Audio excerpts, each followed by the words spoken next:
Praise the Lord. Purihin po ang Panginoon. Magandang umaga po sa inyong lahat.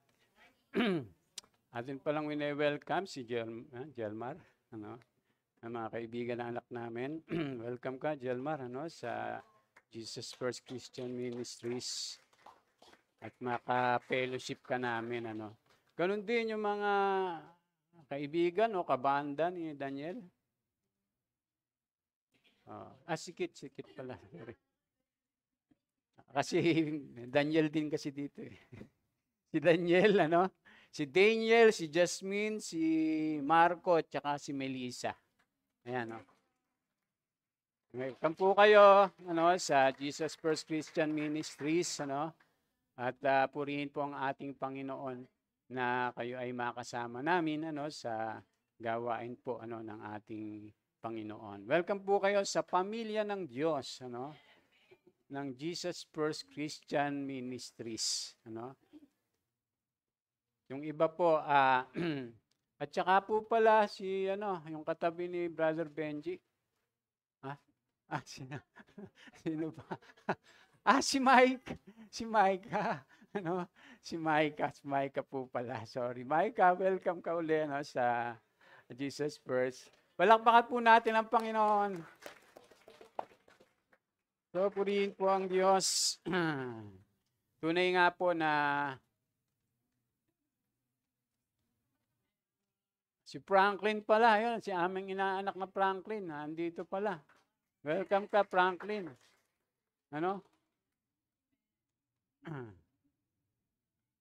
Purihin ang Panginoon at nakasama ka uli namin sa gawain. Kasi malayo po ang niyan eh. Galing pa po yung Bohol, napunta rito para umattend lang. Mamaya hindi.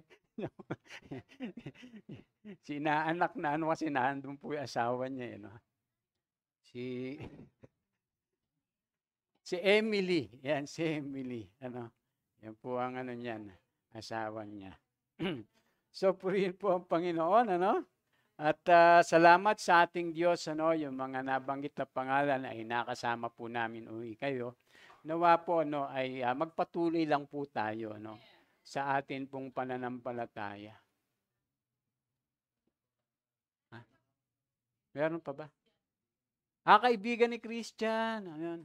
Welcome ka. Anong pangalan? Kent. Ayan. Welcome ka, Kent, sa Jesus First Christian Ministry. Mga youth, si Kent yun, Ang ganda ng pangalan, Important.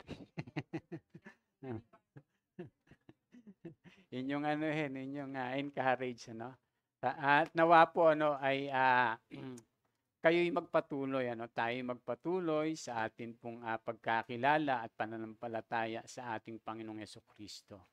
Pero hindi po basta yung pananampalataya lamang, sa ating isip, o sa ating mga pakiwari lang. Kundi dapat yung ating pong pananampalataya, ay may katibayan at may katunayan, Dahil hindi po kasi ng lahat ng pananampalataya ay tinatanggap ng Diyos. Alam niyo po ba na sabi ng Biblia na nananampalataya ka sa Diyos? Totoo yan. Ang demonyo man ay nananampalataya rin, nanginginig pa. So, ibig sabihin, hindi pag sinabing ako'y nananampalataya sa Diyos, ay hindi yun basta-basta lang na sinasalita o kaya isinasaisip lang, o kaya yung ating ayon lang sa ating pagkaunawa, yung pananampalataya. Kasi ang pananampalataya ay merong ebidensya yan, merong pruweba yan at may patotoo yan. Kung ikaw talaga ay may tunay na pananampalataya sa ating Panginoon. Bagaman sinasabi ng Biblia na nung pinahayo po ng ating Panginoon yung mga unang alagad na ang sabi, humayo kayo sa buong sanlibutan at ipangaral ninyo ang mabuting balita. Ang sumampalataya at mabautismuhan ay maliligtas, ang hindi naman ay parurusahan. Hindi ibig sabihin na nananampalataya ka ba sa Panginoon? Tapos sasabihin, ay oo, nananampalataya ako. Tapos na yung ibig sabihin ng pananampalataya. Kasi po, yung mga taong nanampalataya po sa Panginoon, pagka yung Biblia po ang ating pagbabatayan, sila po ay nagsisi. At tinalikuran yung kanilang mga kasalanan. Diba, isinare po yan ni Kuya Ray sa atin noong nakaraan, na yung pananampalataya at pagsisisi ay lagi pong magkakawing yan, magkasama siya. Hindi pwede pong magkahiwalay yan. Pagsisisi at pananampalataya. Amen? Amen? Kaya dapat yung nananampalataya sa Panginoon ay tunay na nagbalik loob sa ating Panginoong Hesukristo at nakipag-isa sa Kanya. Kaya po yung ating tatalakayin, gaya ng itinuro po ni Kuya Rinong nakaraan, ay pananampalataya sa Diyos. Pero ngayon naman po ay ating tatalakayin, ito pong pinamagatan natin na nakalulugod na pananampalataya. Bakit po natin kailangan talakayin ito? Kasi hindi nga po lahat ng pananampalataya ay nakalulugod o tinatanggap ng Diyos. Hindi po lahat ng pananampalataya. Gaya nga na nabanggit ko, yung demonyo nga nananampalataya rin. Ang dami ngang nananampalataya pero hindi naman namumuhay para sa ating Panginoon. Ang daming nananampalataya pero hindi naman sumusunod sa salita ng Diyos. Kaya hindi po lahat ng pananampalataya ay totoo. O kaya'y karapat-dapat kaya o yung nakalulugod sa ating Panginoon. Ano po ba yung pananampalataya ayon sa Biblia? Di ba? Basahin po nga natin ng malakas, 1, 2, 3. Tayo'y may pananalig kung nagtitiwala tayong mangyayari ang mga inaasahan natin at naniniwala sa mga bagay na di natin nakikita. At kinalugdan ng Diyos ang mga tao nung una dahil sa kanilang pananalig sa Kanya. Tingnan niyo po, bibigyan lang po natin muna ng sandaling yung parang explanation. Ang sabi, tayo may pananalig kung nagtitiwala tayong mangyayari ang mga inaasahan natin. Alam niyo po, yung nananampalataya at sumasampalataya sa Panginoon, ang dami niyang inaasahan. Bakit? Kasi maraming sinabi ang Diyos. Marami siyang sinabi. Tingnan po, sabi pa po rito, at naniniwala sa mga bagay na di natin nakikita. Tingnan niyo po yung kahulugan ng pananalig, di ba? Naniniwala ka sa mga bagay na di natin nakikita. Pero may mga tao, tingnan niyo po, sinabi ba sa Biblia na mayroong impyerno? O, nakita na ba natin? Gusto niyo makita?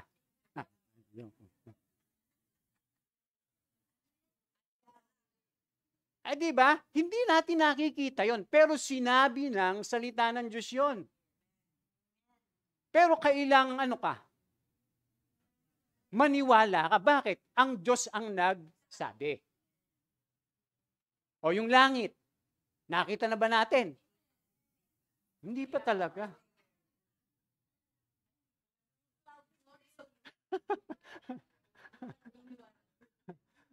Di ba may tatlong langit? May unang langit, pangalawang langit, at ikatlong langit. Nasa Biblia po yan. Kaya lang yung iba, hindi nila nauunawa o hindi nila nababasa. Hindi sila naniniwala kasi hindi naman sila nagbabasa. Hindi sila nakikinig. At tapos sabi po ganito, ang sabi ng Panginoon, muli siyang babalik. Inaasahan po ng mga yon, mananampalataya. Hindi pa natin yung nakikita.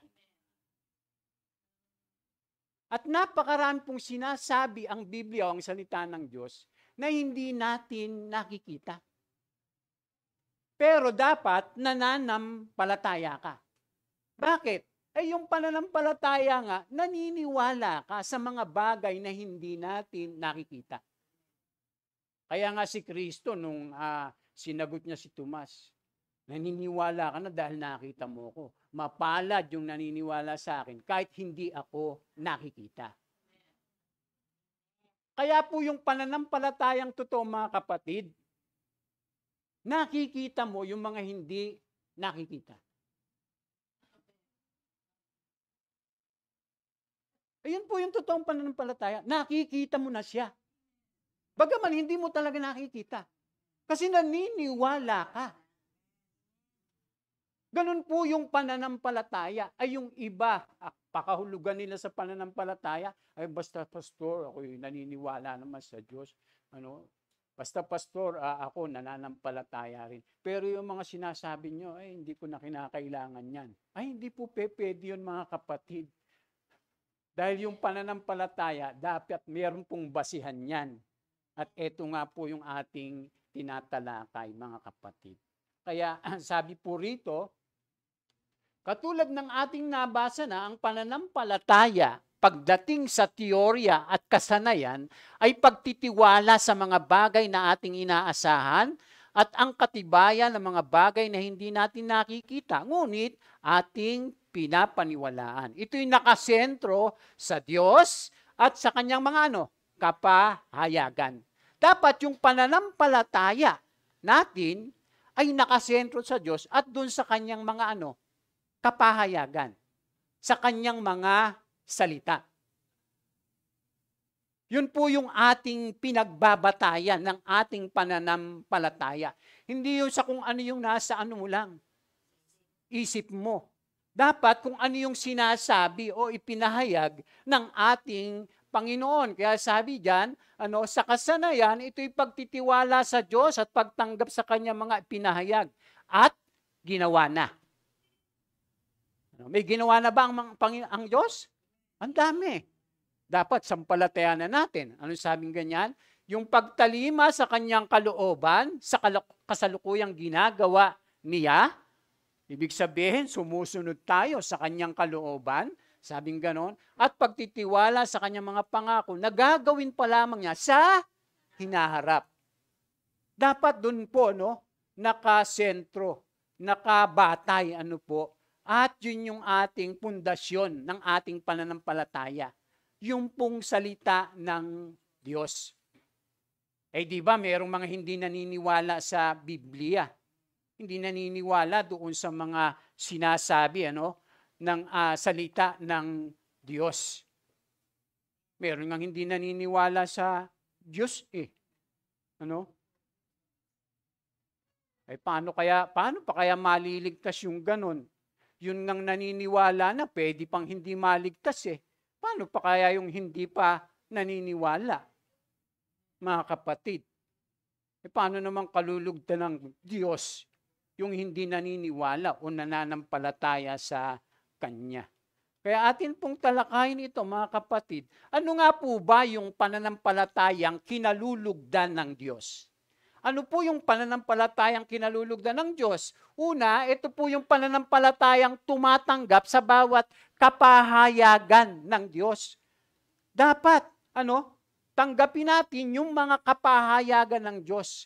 Tanggapin natin, yung mga salita ng Diyos. Dapat, sampalatayanan natin. Yung mga itinuro ng mga apostol, tinuro ng ating Panginoon Jesucristo, dapat, yun yung ating sandigan. Hindi yung basta lang, yung nananampalataya ka lang. Dapat meron kang batayan sa iyong pananampalataya, sa ating pananampalataya.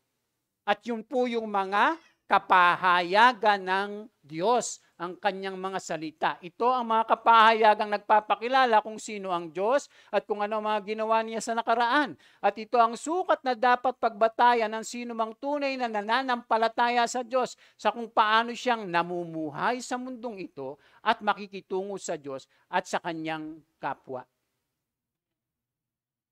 Meron tayong pinagbabatayan. Mga kapatid, dapat. Lalo na sa atin pong pamumuhay. Halimbawa, namumuhay kang may asawa o meron kang batayan at sinusunod mo yung mga pahayag ng Diyos tungkol sa pag-aasawa. Tama ba? Hindi. O, bilang anak, merong pahayag ang Diyos tungkol sa mga anak. Bilang ama't ina, merong pahayag ang Diyos tungkol sa mga ama at ina. Ano? So, ibig sabihin, yung ating pong pamumuhay ay dapat nakabatay lahat. Doon sa mga pahayag ng Diyos, sa sinabi niya na, sa kanyang mga salita. Kaya pagka namumuhay lang yung tao sa sinasabi niyang pananampalataya at wala siyang pinagbabatayan sa kanyang mga ginagawa, sa kanyang pamumuhay, sa kanyang pakikipagkapwa. Ngayon sa panahon natin, yung mga tao, wala nang karamihan, wala nang pakialam sa kapwa. Ang sabi ng salita ng Diyos tungkol sa kapwa, mahalin. Tapos kung namumuhay ka lang sa sarili mo, ano ka? Makasarili ka. Hindi ka maka-Diyos, hindi ka rin maka-kapwa o makatao. Sa huling panahon, sabi pong ganun, ang mga tao ay magiging makasarili, mukhang salapi, mayabang, walang utang na loob, lapastangan sa magulang. Paano mo sasabihin na namumuhay sa pananampalataya kung gano'n ang mga ginagawa? Mga kapatid, kaya hindi pwedeng ang pananampalataya ay walang batayan. Hindi pwedeng walang sandigan. Meron talaga siyang yung pamantayan, yung pananampalataya na nakalulugod sa Diyos. Dahil kung hindi natin gagawin yun, mamumuhay lang tayo dun sa pananampalataya na walang kasiguruhan. Ang tunay na pananampalataya, ka? Yung sigurado ka, dun sa pananampalataya na iyong sinasambit. Kaya maraming nag-aakala na ang pananampalataya ay basta lamang paniniwala sa kung anumang nais nilang paniwalaan. Hindi po pwede yun, mga kapatid. Ngunit ang tunay na nakalulugod na pananampalataya sa Diyos ay yun lamang nakasalig sa kanyang mga inihayag at pinangako mula sa kanyang mga salita. Hindi po natin pwedeng idiborsyo yung pong pananampalataya at salita ng Diyos. Hindi po pwede yun, mga kapatid. Hindi natin pwedeng paghiwalayin yan. Basta pastor, ako'y nananampalataya. Hindi ko na kailangan yung salita ng Diyos. Hindi ko na kailangan mag-aral. Hindi ko na kailangan matutupan yan. Basta ako naniniwala sa Diyos. Pagka ganun, parang demonyo lang. Nananampalataya rin. Di ba? Pagka ganun, hindi po pwede yun sa Panginoon. Dahil meron nga po siyang pinagbabatayan. Tingnan niyo po, yung pananampalataya ayon sa tinanggap. Yung pananampalataya na ang lahat ay nilikha ng Diyos sa pamamagitan ng kanyang salita. Ang daming naniniwala na hindi naman nilikha ng Diyos yung lahat ng bagay sa kanyang salita. Di ba may mga taong ganon, di naniniwala? Hindi, pastor. Itong lahat ng bagay, lang yan, basta lumabas na lang yan. Turuin mo yun? Paano pong magkakaroon ng buhay kung yung mga bagay na yan ay hindi nanggaling dun sa may buhay?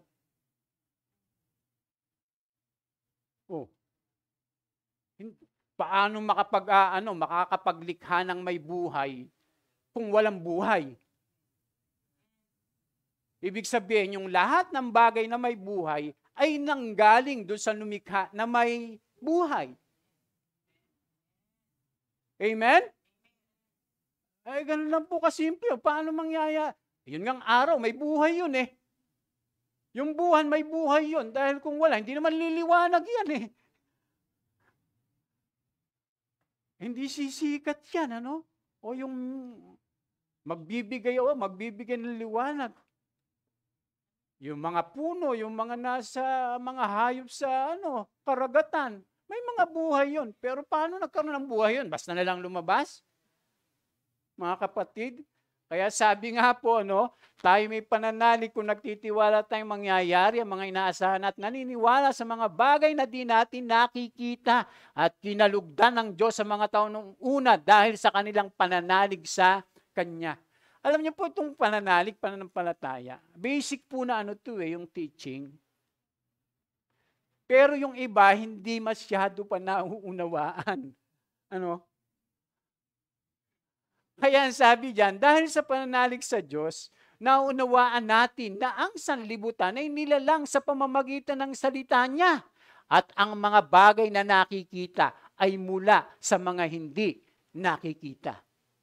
Biruin mo yun? Meron bang mga nilalang na makapaglilikha ng katulad ng ginawa ng Diyos? Wala po. Ang lahat ng tao, pinakamagaling, pinakamahusay, pinakamatalino, nakaka-imbento sila, nakakalikha sila, galing na doon sa nilikha ng Diyos. Pero walang nakakalikha ng galing sa wala. Ang Diyos lang ang gumawa nun. Amen? Sa pamamagitan ng kanyang salita. Pero yun sa salita lang. Diba, napakamakapangyarihan. Magkaroon ng buwan, magkaroon ng araw, magkaroon ng puno. Tapos yung tao, nung nilikha niya, hindi niya sinabi, magkaroon ng tao. Hindi ganun, Kaya pala yung tao, special siya. Unique siya. O sa lahat ng bagay, yung mga tao ang pinaka-unique. Kasi nilikha siya, yung banal na kamay ng Panginoong Yahweh parang nadumihan pa. Tama, hindi? Piruin mo yun. Kumuha pa siya ng alabok, tapos hinugis niya, mga kapatid.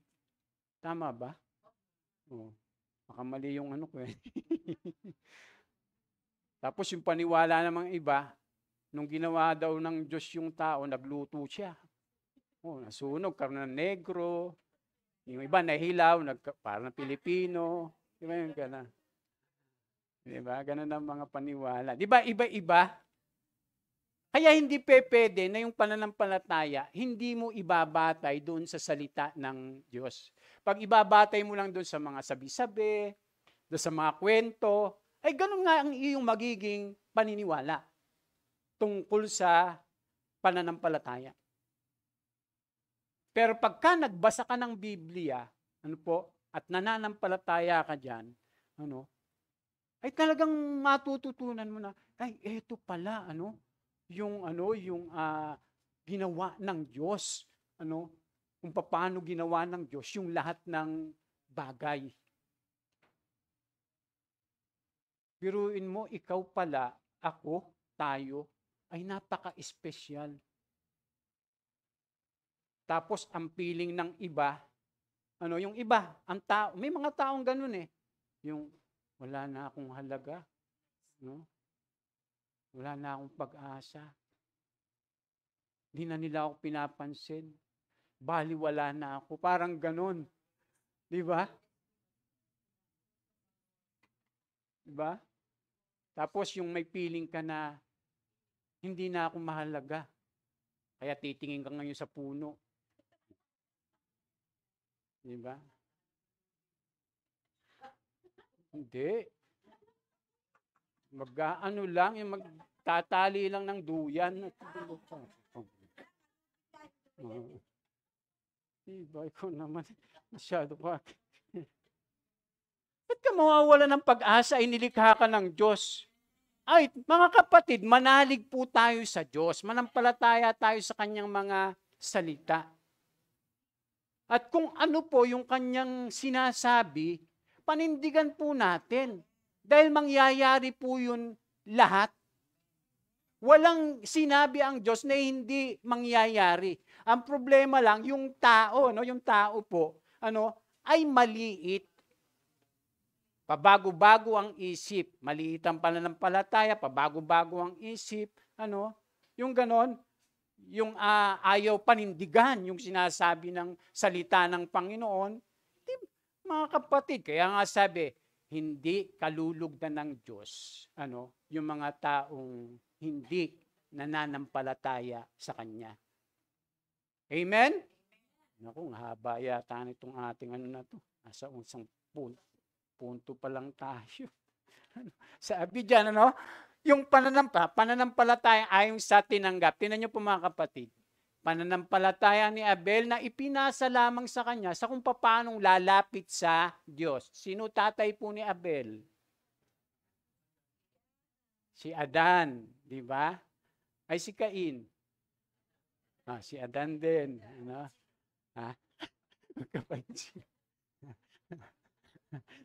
So, yan lang po yun.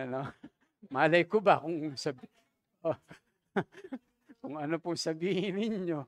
Dahil sa pananalig sa Diyos, si Abel ay naghandog ng mas mabuting hain kaysa inihandog ni Cain. Tingnan niyo po, ha? Bakit po kaya mas mabuti yung hain ni Abel kaysa kay Cain? Alam niyo po, yun yung namanan niya sa kanyang ama. Kung ano yung tamang handog, pag sila'y lalapit sa Diyos. Kaya lang, problema, merong suwail.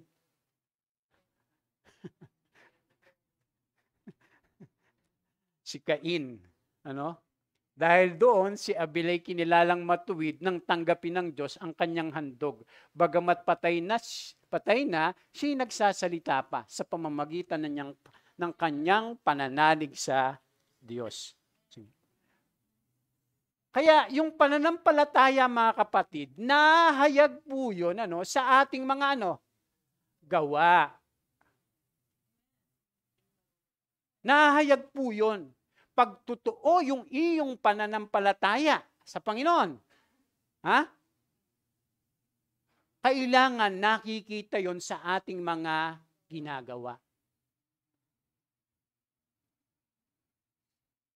Kaya pagka halimbawa sinasabi mo, nananampalataya ka, tapos hindi mo inia-apply kung ano yung sinasabi ng salita ng Diyos, ay, may problema sa pananampalataya mo. Pagka ganun. Kaya sabi rito, dumating ang panahon na si Cain ay naghandog kay Yahweh ng ani niya sa bukid. Di farmer po si si Cain. Sabi diyan, kinuha naman ni Abel ang isa sa mga panganay ng kanyang kawan. O ano naman si Abel?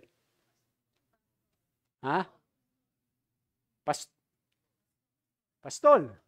Tama, pastol. Diba? Pero ang sabi, yung pinaka-mainam na bahagi.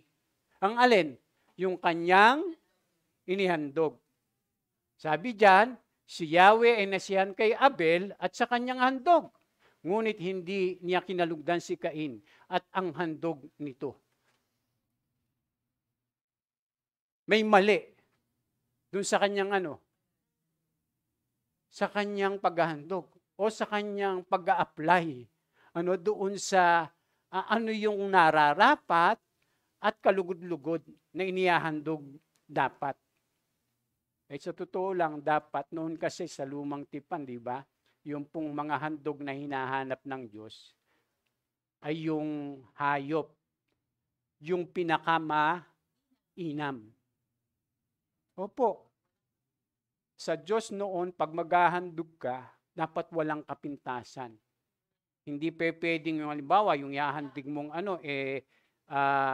halimbawa, yung tupa na ihahandog mo o kambing kaya ay may pilay, yung payat, yung ganon, o yung mahina. Abay, biro mo, Diyos ang hahandugan mo, tapos ganon ang ihahandog mo. Di ba? Dapat yung pinaka mainam. Kaya sabi dito at inihandog ang pinakamainam na bahagi. Ay si Cain, ay siguro umani siya ng umani siya ng mangga. Yung mangga, umani siya ng mangga. Tapos ang ginawa niya, pinili niya yung magaganda. Tinabi niya. Tapos kinain niya. Kaya pala Cain ang pangalan niya.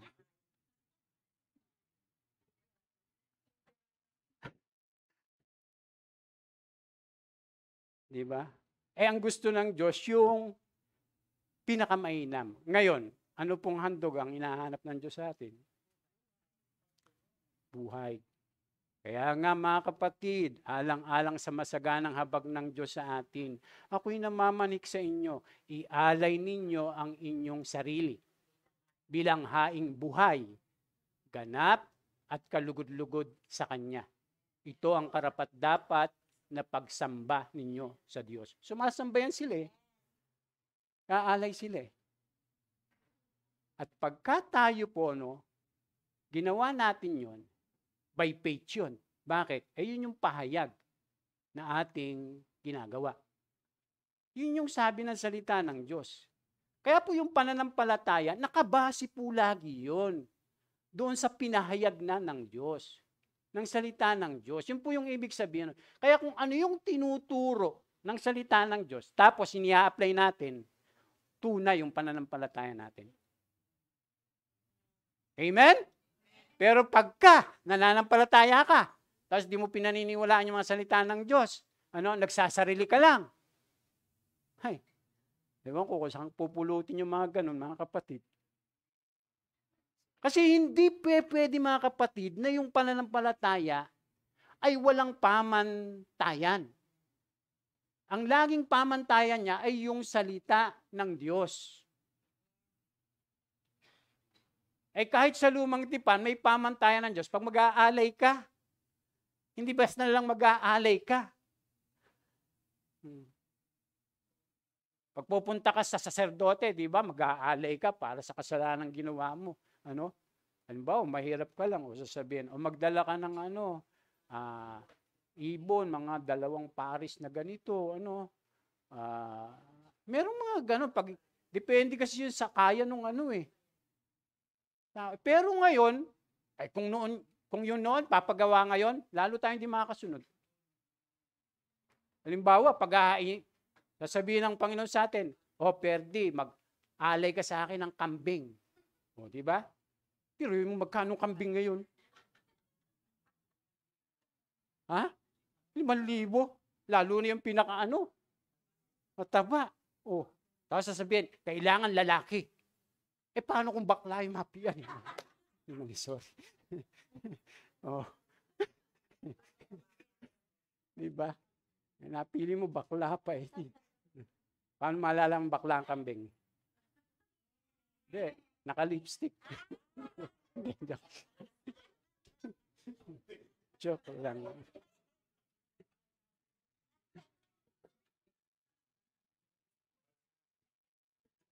Hindi, inaano ko lang kayo mga kapatid. Para hindi kayo antukin.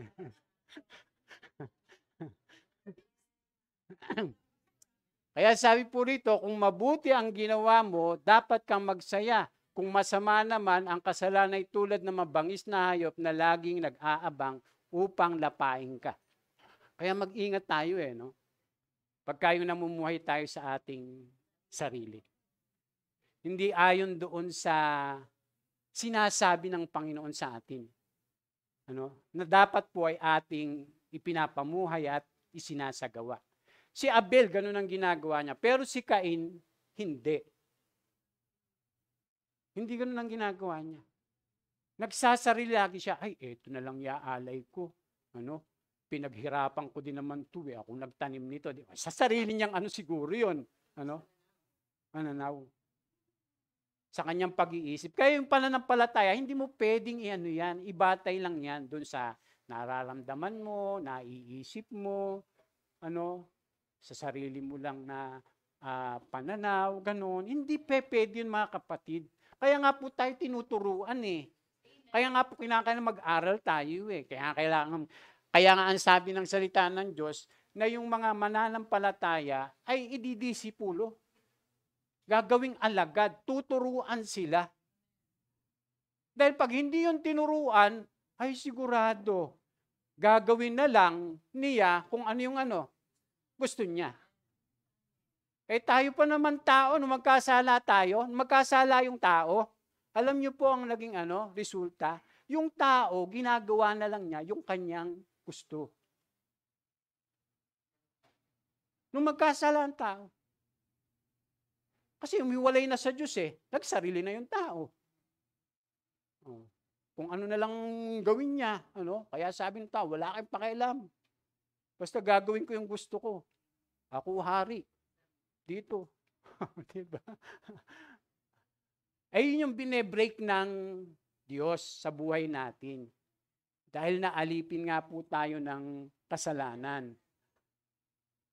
Kaya nga po meron siyang salita na dapat nating sundin at ipamuhay. Sister Clara, sige nga, ano pa po? Sabi diyan, pananampalataya ayon sa tinanggap. Pananampalataya ni Enoch sa anumang naunawaan niya na nagbunsod sa kanyang mabuhay para sa Diyos. Tingnan niyo po, dahil sa pananalig sa Diyos, hindi namatay si Enoch, kundi inilipat sa kabilang buhay.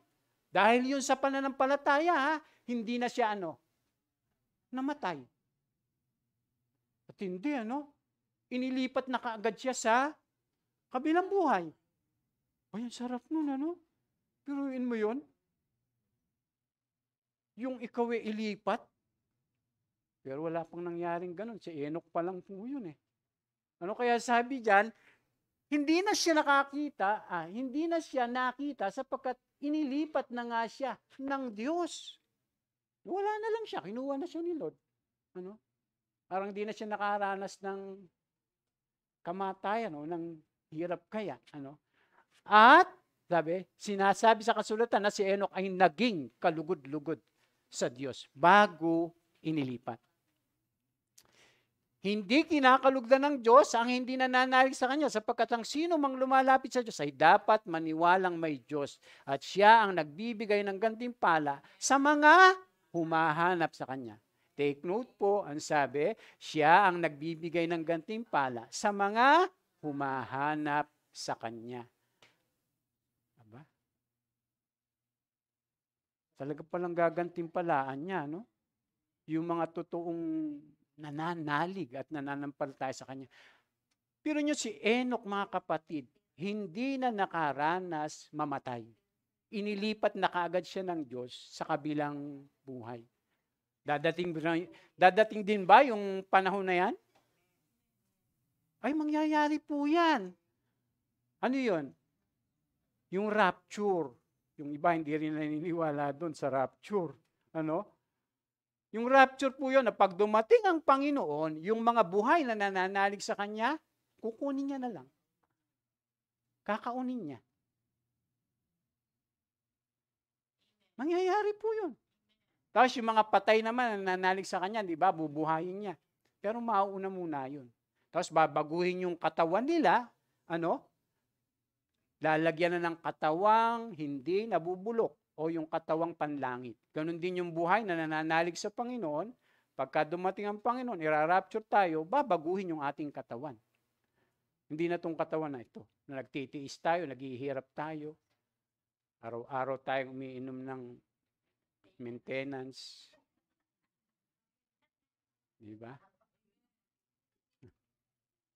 Di ba? Oh, yun. Sabi ni Ate Mahela, di ba?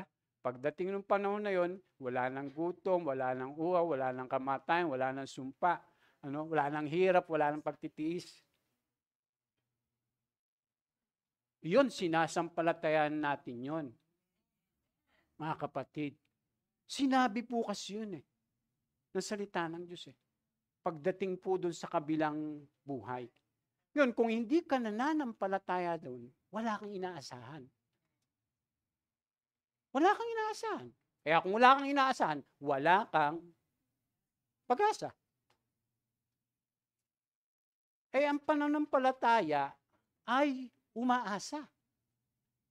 Saan? Doon sa lahat ng mga sinasabi ng Panginoon sa kanyang mga salita. Kaya nga po inaasahan natin na mangyayari din sa atin yan Yung nangyari kay Enoch, hindi po yung Enoch po, kapitbahay namin. Si Enoch po yan na lingkod ng Diyos. O, sa po, sabi pa dyan, ano yung ating pinananampalatayanan? So, inihayag ng Diyos na siyang lumikha sa lahat ng bagay, pero ano ang ating pinaniniwalaan? Di ba? Dapat, yung sinabi ng salita ng Diyos. Kasi yung iba, hindi naniniwala siya na Diyos yung lumikha sa lahat ng bagay sa pamamagitan ng kanyang mga salita. Maraming di naniniwala. Hindi totoo yan. Ang sanlibutan, naandyan na yan. Wala pa tayo. Minsan, ganun yung iba. Lumabas na lang yan, lalo na nung nagkaroon daw ng yung Big Bang. Imposible naman yun, Nagkaroon na ng Big Bang na, theory, yung pagsabog. Tapos lumabas na yung mga halaman, yung mga hayop. Pwede ba naman yun, mga kapatid? Imposible magkaroon ng buhay yung mga yun kung walang lumikha na may buhay. Tandaan po natin lagi yan. Sabi pa dyan, inihayag ng Diyos na sa pamamagitan ng Panginoong Yesus ay mapapatawad ang ating mga kasalanan. Amen? Sa pamamagitan lang ng Panginoong Yesus. Kaya po ang Panginoong Yesus ay naparito para sa ating mga kasalanan. Para pagbayaran niya yung ating mga kasalanan. May utang kasi tayo sa Diyos. Tapos hindi natin kayang bayaran yung utang na yun. Anong utang natin sa Diyos? Hindi. Yung kasalanan.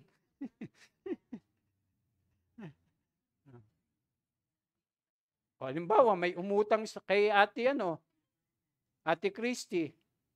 Di ba? Kailangan bayaran. Nagbabayad ba, Ate Christy? Hindi ka nagbabayad. Diba? Tayo po mga kapatid, nagkasala sa Diyos. Nagkasala tayong lahat sa Diyos. Kaya meron tayong utang. Ang problema, hindi natin kayang bayaran. Tanging ang Panginoong Hesus lang ang pwedeng makapagbayad ng ating mga kasalanan. Kaya sabi ng salita ng Diyos, hindi nyo ba alam na binili na kayo sa malaking halaga? Masabi pong gano'n, di ba? Binili na kayo sa malaking halaga.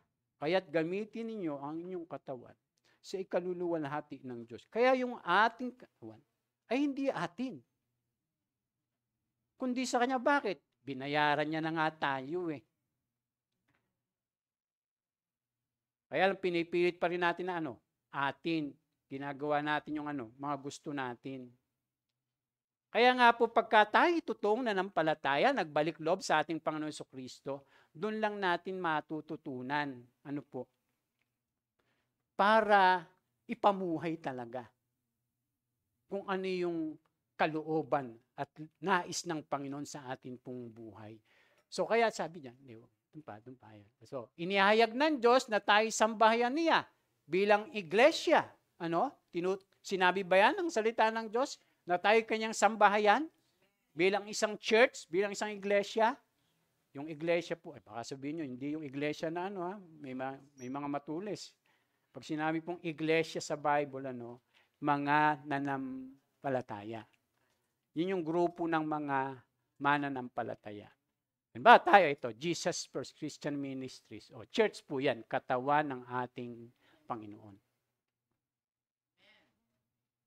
Katawan tayo naman. Ngayon, yung katawan ng Panginoon, sambahayan niya yan. O dahil tayo pamilya ng Diyos, anong gagawin natin? Bilang pamilya niya. Dapat tayo Yun, nagmamahalan, naglilingkod tayo sa isa't isa, nagtutulungan, di ba? Nagmamalasakitan, nagdadamayan, di ba? Nagchichismisan. Ay, hindi pala yun. Hindi pala kasama yun. Di ba? Nagsisiraan. Ganun ba? Ay, hindi, mga kapatid. Ang sabi, magpalakasan. Hindi magsiraan. Sabi, magtulungan. Hindi magkanya-kanya. Wala tayong mababasang ganun. Mga kapatid, magkanya-kanya na po tayo. Wala po tayong mababasang sa Biblia. Mga pamilya nga eh. Alam niyo po yung pamilya, yung biological family, di ba? Yung natural nung biological family, nagkakaisa lagi sila. At pagka hindi po yung nagagawa, may problema. Ganon din sa church, sa mga mananampalataya. Kung tayo nagkakanya-kanya, bahala ka pastor dyan. Bahala din kami sa sarili namin. Hindi pwede yung ganon mga kapatid. Pagka tayo merong mga pangangailangan sa church, may mga proyekto, anong gagawin natin? Magtutulungan tayo. Tulad niyo, malapit na yung, alam nila, youth camp. Diba? Anong gagawin natin? Sasabihin niyo, bahala si pastor dyan. Siya pastor dyan eh. Mga kapatid, ang church po ay yung mga mananampalataya. Isa lang po ako doon. Kaya lang, sa mananampalataya, naglagay ang Diyos ng tagapamuno. Di ba? Naglagay din siya ng mga pamumunuan. Naglagay din siya ng elder. Naglagay din siya ng mga workers. Di ba? So may kanya-kanya tayo na ginagawa. O kinakailangan, pagsasama-samahin natin yon at tayo magtulungan. Kaya nga po yung parte ng katawan, di magkaparehas. Di ba? Yung kamay, di ba? Kahit nga yung kamay natin, di magkakaparehas eh. Hindi naman pantay-pantay eh. Di ba? Mga daliri natin eh. Kaya hindi talaga tayo magkakaparehas. Pero, pinagsama-sama tayo ng Diyos.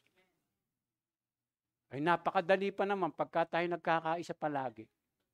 Pag meron tayong mga dapat gawin, ang dali ng trabaho. Mga kapatid. Amen?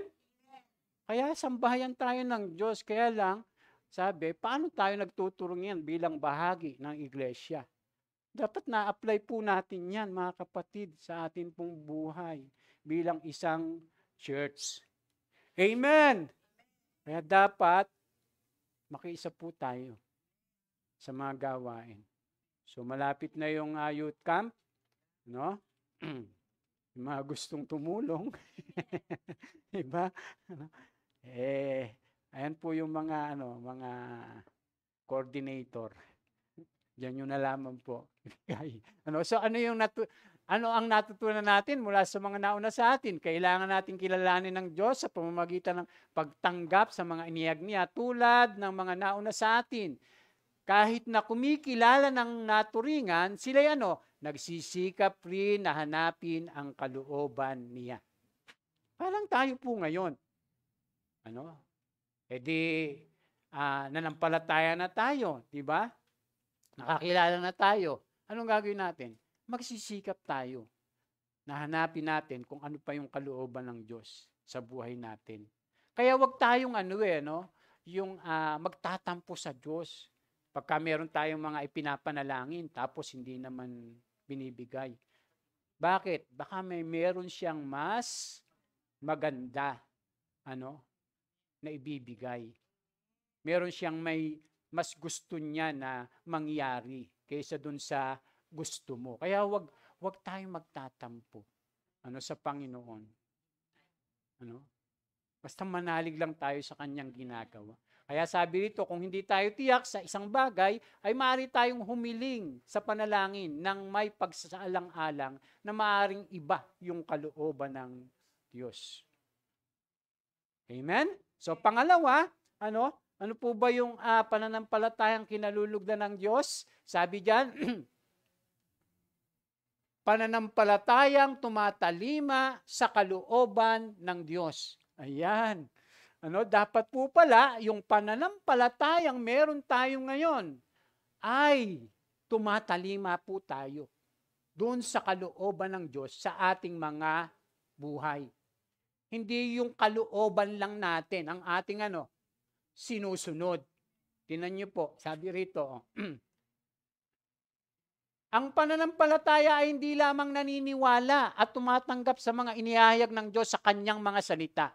Ang tunay na pananampalataya rin ang nagtutulak sa isang tao upang sumunod ng may buong pagsisikap sa kalooban ng Diyos. Marami ang naniniwala lamang sa mga sinasabi ng Biblia. Marami pong ganyan. Ngunit, hindi naman ito sinasagawa.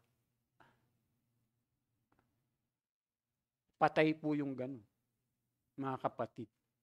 Yun yung patay na pananampalataya. Kaya nga po, halimbawa, yung ating buhay, yung ating mga ginagawa, ay hindi lumalapat dun sa sinasabi ng salita ng Diyos. Anong gagawin natin? Pagsisikapan nating, lumapat siya. Kailangan natin talaga yung, ang tawag doon? Ito na naman ako, ilibel. Dapat nasa libel po tayo. Alam niyo po yung libel ng Diyos, yung kanyang mga salita. Tapos, pagka ikaw halimbawa, di ba, namumuhay doon, di nasa libel ka. Parehas, nakaano ka doon, naka-align. Pero pagka yung tao, hindi na namumuhay sa salita ng Diyos, hindi siya naka-align. Wala siya sa libel. Kaya maraming tao wala sa libel eh. Wala sa hulog. Opo. Maraming tao. Tapos ang akala niya, okay siya. Kasi naniniwala din naman siya sa Diyos. Hindi po yun pwede, mga kapatid. Kinakailangan pong i-apply natin. Kaya sabi, marami pong naniniwala lamang sa mga sinasabi ng Biblia. Ngunit hindi naman ito sinasabi. Dahil dito, ang pananampalataya nila ay nagiging baog at hungkag na mabuti lamang para sa kanilang sarili.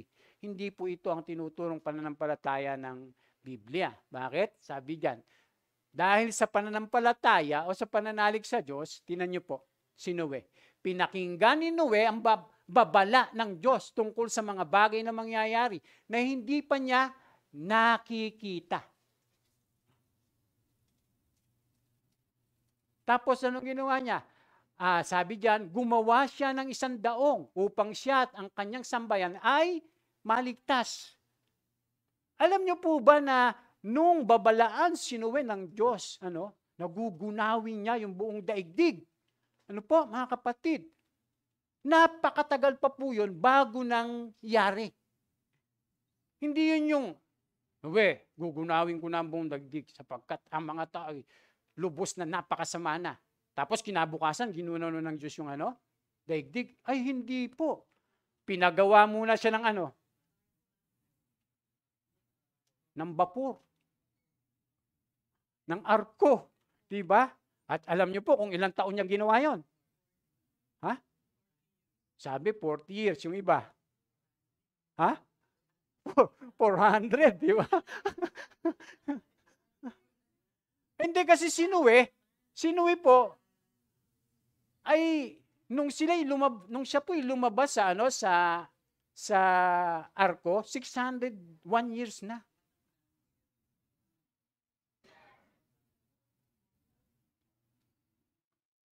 $601 years nung lumabas na sila, nung kumati na yung tubig. Maaring maaring halimbawa, 50 years, 70 years, na ginawa niya yung arko. Matagal yun. Noon po kasi, nung panahon niya, ang mga tao ay nagkakaedad ng 969, yung pinakamatanda. Sino yun? Si Matusalem. Diba? Si Noe, inabot pa ng 600 years o 601 years. Pero nyo, habang ginagawa niya po yung arko, pinapangaralan niya yung mga tao, magsisi na kayo kasi gugunawin ng Diyos ang sanlibutang ito, ang daigdig, sapagkat napapakasama kayo. Sabi ng mga tao, baliw ka na, Noe. Sira ulo ka, sabi ng mga tao. Habang ginagawa niya yung arko, biruin mo nga naman, ginagawa niya yung arko doon sa bundok. Wala naman tubig doon, walang dagat. Tsaka wala pang ulan yata noon eh. Umulan lang nung sinabi ng Diyos eh. Kaya yung tao, magtataka sa kanya, gumagawa, sinuwi ng arko. May toyo yata to.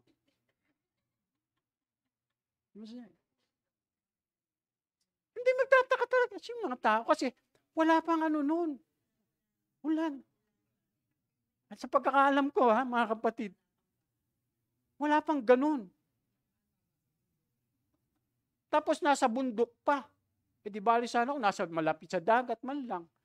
Ang ginagawa ni Noe, nangangaral, pero yung mga tao, pinagtatawanan siya. Hindi pinapansin yung babala, ni Noe sa kanila. Na magsisi na kayo, magbalik loob na kayo. Anong ginawa ng mga tao? Wala, tawa lang ng tawa, kumain, uminom, magpakasaya, mag-asawa, gawin yung mga gusto nila. Kaya sabi ng Panginoon, tandaan ninyo, ang pagdating ng anak ng tao ay katulad ng panahon ni Noe. Yung pagdating ng Panginoong Yesus ay katulad nung panahon ni Noe. Ang mga tao ay naglalasing, kumakain, papakasaya, papakasarap sa buhay, hanggang sa dumating yung baha. At alam niyo po, di ba, yung tubig noon, umabot pa ng 25 talampakan. Yung taas, doon sa pinakamataas na bundok. Ay nangyari po yun mga kapatid, di ba? Doon sa Genesis 6, pag binasa niyo po yun, yung mga anghel na naghimagsik sa Diyos, nangasawa ng mga tao, tapos nagkaroon ng mga higante, ng mga lahi yung tao. Ang dami nun. Daming mga higante yun. Mga kapatid, kaya nga ginunaw ng Diyos yun dahil isa yun sa dahilan. Dahil nasira na yung ng tao, yung lahi. Dahil yung tao may lahi ng anghel. Take note na baka misinterpret nyo. Yun yung anghel na naghimagsik din sa Diyos. Na nagkatawang tao, nangasawa sila ng mga tao at nagkaroon ng mga supling na mga higante. Ang dami nun, ang dami ng tao nun, ang dami ng higante nun. Kaya ang ginawa ng Diyos, nilipol sila. Dahil bakit? Abnormal na yung tao. Yes, abnormal na bakit? May lahi ng higante. Anghel. Hindi na siya normal. Alam niyo po kung saan yun? Kaya ito po, excuse me po. Kaya yung mga bakla, yung tomboy, alam niyo kung saan yung nun, pinanggalingan? Doon. Kasi, abnormal na yung relationship na pinasok ng tao.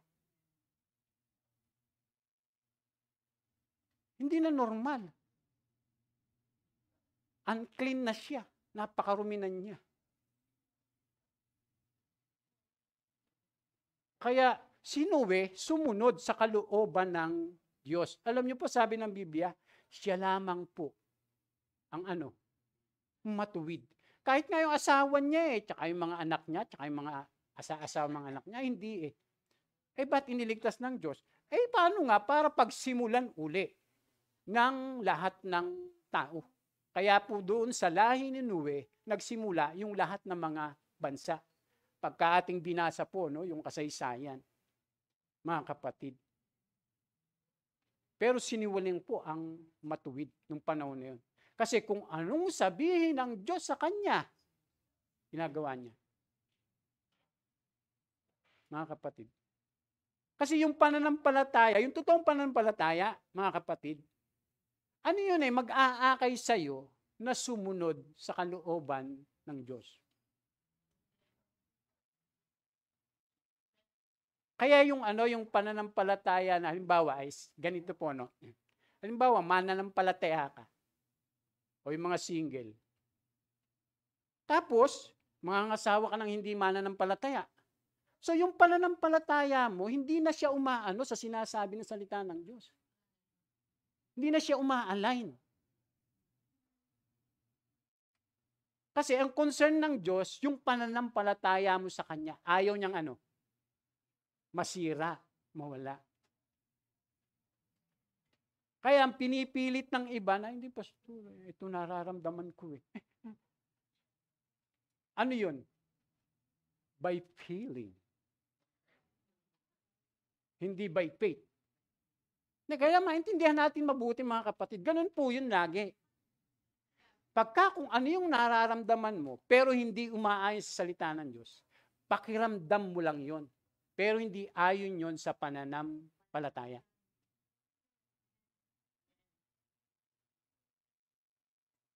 Laging ganun. Dapat, kung ano yung sinasabi na salita ng Diyos, kung ano yung kalooban ng Diyos. Kaya nga pagka talagang ikaw, di ba, nananampalataya sa Kanya, bigyan mo siya, gusto mong bigyang kalugdan ang Diyos, gagawin mo kung ano yung kalooban niya. Mga kapatid, katulad ng ginawa ni Noe, ano pa po? Sandali, excuse, may natira pa. Dahil sa pananalig sa Diyos, sabing ganon, tumalima si Abraham nang siya'y papuntahin ng Diyos sa lupang pinangako sa kanya. Hindi pa po alam ni Abraham kung anong mangyayari sa kanya, dun sa lupang yun. Pero galing po sa Ur, yung kanyang bayang sinilangan, mayaman na si Abraham diyan. Pero nung siya ay kausapin ng Diyos, Abraham, sumunod ka sa akin. Pumunta ka sa lugar na ituturo ko sa iyo. Iwan mo ang iyong pamilya. Tapos, yung mga kamag-anak niya. Pero yung pamilya, hindi. Sasama niya yun eh. Kaya lang, sinama niya yung kanyang tatay. Ano po? Kaya si Abraham po, mga kapatid, sumunod sa kalooban ng Diyos. Kahit hindi niya pa alam kung ano yung mangyayari. Basta siya nananampalataya dahil sinabi ng Diyos sa kanya. Ganun po yung pagsunod sa kalooban ng Panginoon, yung pananampalataya. Kasi minsan nag-aani lang, pastor, pagka halimbawa mag-aasawa ako, si ganito yung aking mapapangasawa. Christian naman siya Kaya lang mukhang walang mangyayari sa buhay ko pagka yun. Parang gano'n, Yung nag-iisip ka ng gano'n, samantalang kung susunod ka sa Panginoon, ayon sa sinasabi niya, sabi, tatanggap tayo ng gantimpala, sabing gano'n, doon sa mga nananampalataya sa Kanya. Imposible po, mga kapatid, na ang Diyos, hindi niya gagawin yung mga sinasabi niya, kung tayo'y nananampalataya sa Kanya. Kung minsan lang, nag-aaninlangan kasi tayo, pinaiiral natin yung ating emosyon, yung ating pag-iisip, pero hindi yung pananampalataya ayon sa sinasabi ng salita ng Diyos. Ako po, marami na akong karanasan, na minsan parang nag-alinlangan din ako sa gagawin ng Diyos. Pero, nanampalataya ako. Nagpatuloy ako, kami, galing pa kami sa Quezon, tapos marami akong iniisip. Sabi ko, Lord, mangyayari kaya yung ganito, yung bang aking mga dinidesire, ipagkakaloob mo talaga, di ba? Yung ganon. Pero, ang ginawa ko, nagpatuloy ako, nanampalataya sa Panginoon. And praise the Lord. Lahat ng mga pinapanalangin ko, lahat ng mga ninanais ko, nangyari, dumating lahat. Baka man minsan, parang maiisip mo na, parang hindi, parang ganon. Mga kapatid, gagawin ng Diyos. Kaya nga kahit mo hindi nakikita pa, nananampalataya ka. Kaya pala sabi po ng ni Apostol Pablo, sapagkat ang aming paningin ay nakapako sa mga bagay na hindi nakikita. Lalo na yung mga sinasabi ng Panginoon sa kanyang mga salita. Kaya pag may pananampalataya ka, yung mga hindi mo nakikita, nakikita mo. Parang nakikita mo na siya. Kasi sinasampalataya mo, inaasahan mo. Ganun po yung ginawa ni Noe, ni Abraham, sumunod sila sa kalooban ng Diyos. Malapit na, isa na lang. Saan nauwi yung wastong pananampalataya? So, ang pananampalataya ay nauuwi sa pagsunod sa Diyos. Ang pananampalataya ay nauuwi sa pagiging mabunga para sa Diyos. Kaya ganun yung nangyari kay Noe, ganun yung nangyari kay Abraham, mga kapatid. Kaya kinakailangan po yung ating pananampalataya, i-ano natin, iayos. Iayos natin. Huwag nating gamitin yung ating isip lang, o yung ating emosyon lang. Kundi kung ano yung sinasabi ng Panginoon sa atin. Yun yung dapat na ating ginagawa sa ating buhay. Amen? Palakpakan po natin ang Panginoon. Maraming salamat po at nawa ay natutunan po natin yung ibig sabihin ng pananampalataya sa ating Panginoon.